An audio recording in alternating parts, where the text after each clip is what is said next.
É hora da entrevista do dia com Denise Campos de Toledo.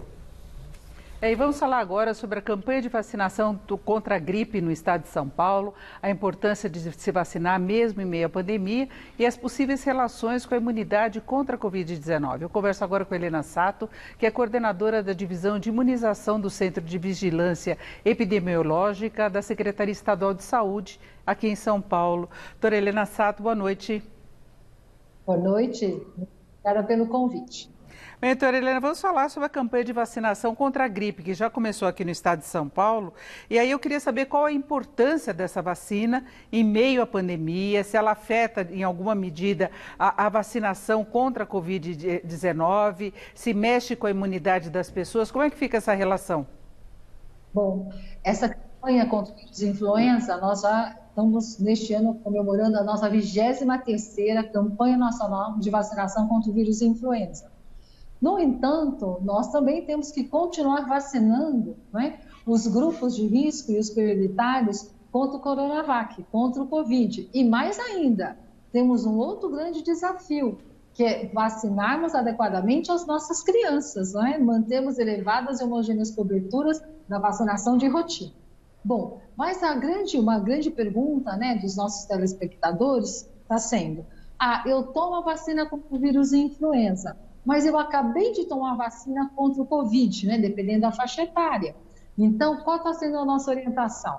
Considerando-se a pandemia, a prioridade, né, quando tiverem as duas vacinas próximas, a prioridade será primeiro o Covid, certo, contra o SARS-CoV-2, e dali 15 dias tomar a vacina contra o vírus influenza.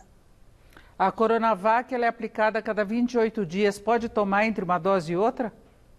Não. Então, o intervalo, a proposta é que ela seja, a vacina de influenza, ela seja aplicada depois de ter completado o esquema da vacina contra o Covid. Essa é a proposta, e não fazer a sua aplicação no meio do esquema de vacinação. Agora, doutora Helena, sempre se falou da possibilidade de alguma reação em relação à vacina de gripe, né? Muita gente até deixa de tomar porque tem os sintomas de gripe. Isso significa mexer com a imunidade? Tem algum efeito complementar com a vacina contra a Covid? Pode ter alguma reação? Nossa, essa sua pergunta é muito importante. Primeiro, a vacina contra o vírus influenza, né, ela vai proteger contra o vírus influenza, também conhecida como gripe. Né? Então, e aí, o que é importante ressaltar?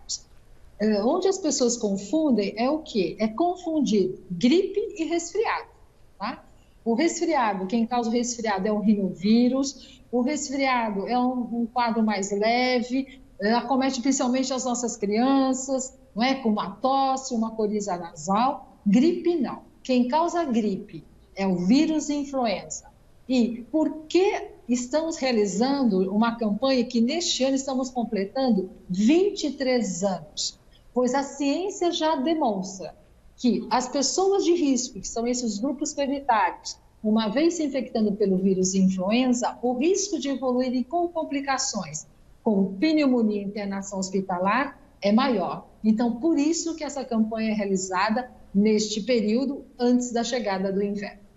Então, seria uma forma até de se evitar casos adicionais de outra doença, né, de outra gripe, que não é o caso da coronavírus. Nossa, essa sua pergunta é muito importante, não é? Sabemos aí, né, infelizmente, só no estado de São Paulo, né, desde o início da pandemia, nós já temos em todo o estado cerca de 2.769.000 casos, certo, de pessoas que tiveram Covid. Infelizmente, 89 mil óbitos, não é? Então, hoje, nós já temos uma vacina, certo? Mas a vacina, ela está sendo feita aí também entre os profissionais de saúde, os grupos prioritários. Então, o que eu queria reforçar, né? Aproveitando aqui a nossa entrevista. Por favor, mesmo as pessoas que já tomaram a vacina contra o Covid, contra o SARS-CoV-2, vamos utilizar a máscara de modo adequado, né, cobrindo a narina, a boca, certo?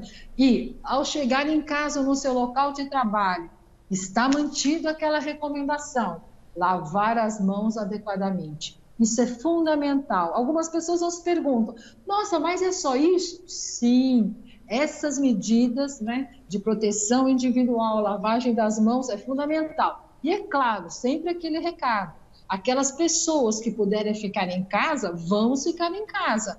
No entanto, aquelas pessoas que precisam sair para o seu trabalho, têm outras atividades, ao sair de casa, todas as medidas de cuidados são fundamentais.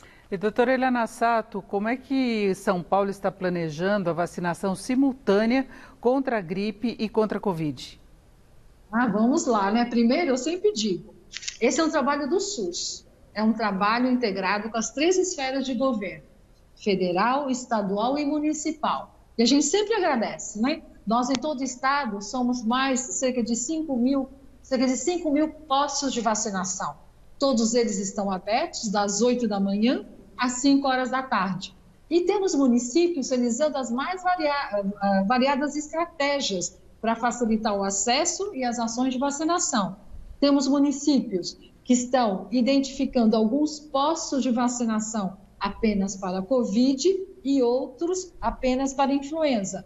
No entanto, temos municípios onde na mesma unidade as 2 vacinas são aplicadas, mas dentro de uma programação, né, sempre informando os locais onde as vacinas devem ser aplicadas para que a gente não confunda e não misture as vacinas.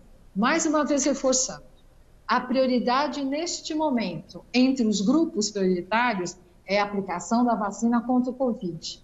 E, se ele estiver no grupo da vacina contra a influenza, primeiro ele toma a Covid e a vacina contra o vírus influenza num intervalo de 14 dias. Bom, a senhora falou dessa questão de misturar, mas pelo menos 2 cidades trocaram as vacinas. Inclusive tivemos bebês tomando a vacina e mulheres grávidas. Como é que está sendo esse acompanhamento e como evitar que isso aconteça de novo?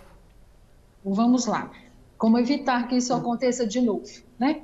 Mais uma vez, né, repassamos todas as orientações para as nossas regionais, para os nossos grupos de vigilância epidemiológica, que reforçaram essas orientações para os nossos 645 municípios, para que haja uma identificação adequada de cada frasco. Os frascos são diferentes, o frasco de uma vacina contra o Covid e o frasco da vacina contra o vírus influenza são frascos diferentes.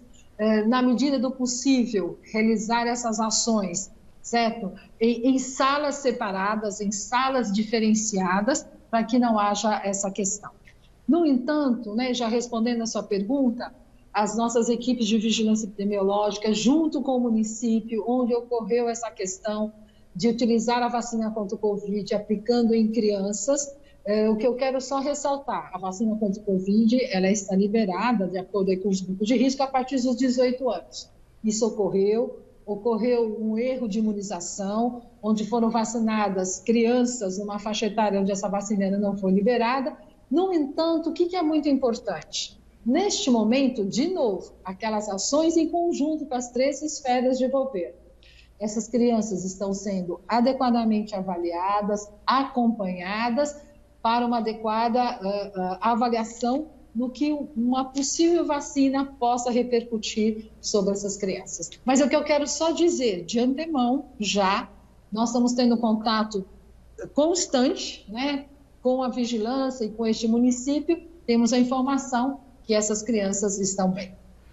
Pode ser até uma forma de testagem, de repente, que não entrou nesse grupo ainda de crianças, mesmo e mulheres grávidas, que inclusive podem ter complicações. Agora, doutora Eliana, durante muito tempo se teve a discussão das pessoas que morriam por causa da Covid-19 e pessoas que morriam por problemas pulmonares e atribuídos à gripe. Né? Houve toda essa discussão, a politização, a dúvida quanto à estatística mesmo de Covid. Como é que é feito o atendimento médico? Qual tem sido a recomendação quando a pessoa apresenta sintomas de gripe?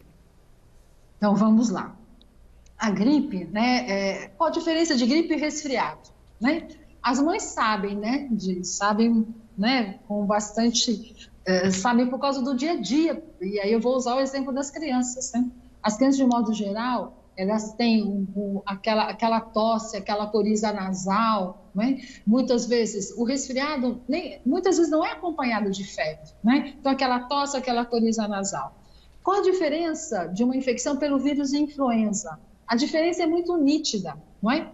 Então, aquela pessoa que está bem, de repente, fica de cama. Febre alta, dores pelo corpo.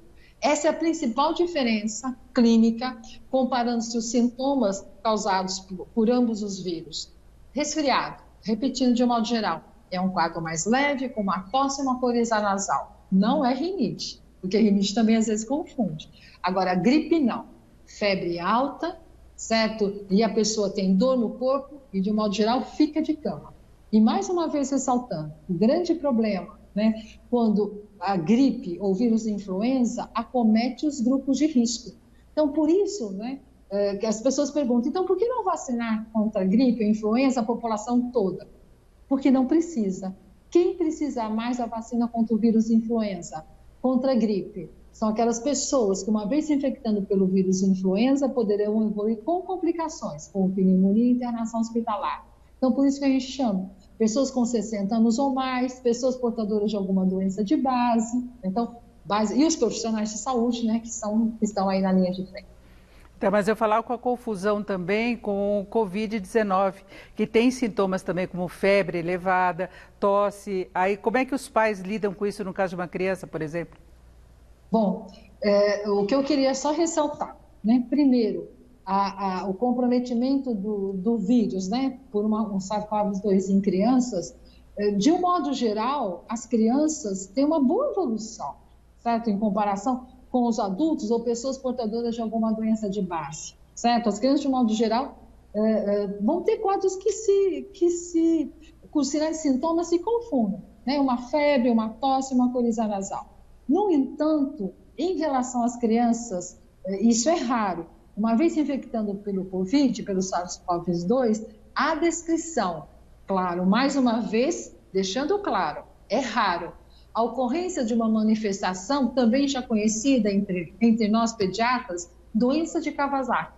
O que é a doença de Kawasaki? É aquela criança que tem uma febre persistente, não é?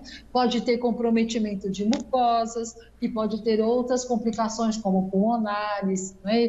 Comprometimento de pele. Mas o que é importante deixarmos claro que comprometimento cardíaco é uma situação extremamente rara. A criança teria mais resistência, então? Sim. Olha, eu não sei se eu posso dizer que tem mais resistência. A ciência hoje ainda não apontou os motivos, mas os fatos apontam isso. Não temos tantos casos de infecção pelo SARS-CoV-2 em crianças, mas sabemos que existe sim uma complicação, não é? Numa menor magnitude, certo? É uma síndrome multissistêmica, mas eu, como pediatra, já vi essa doença na época da minha residência, certo? Que também é conhecida como doença de Kawasaki. É isso, ouvimos Helena Sato, que é coordenadora da Divisão de Imunização do Centro de Vigilância da Secretaria Estadual de Saúde. Doutora Helena, muito obrigada, uma boa noite. Obrigada, boa noite a todos e fiquem bem, por favor. Vocês.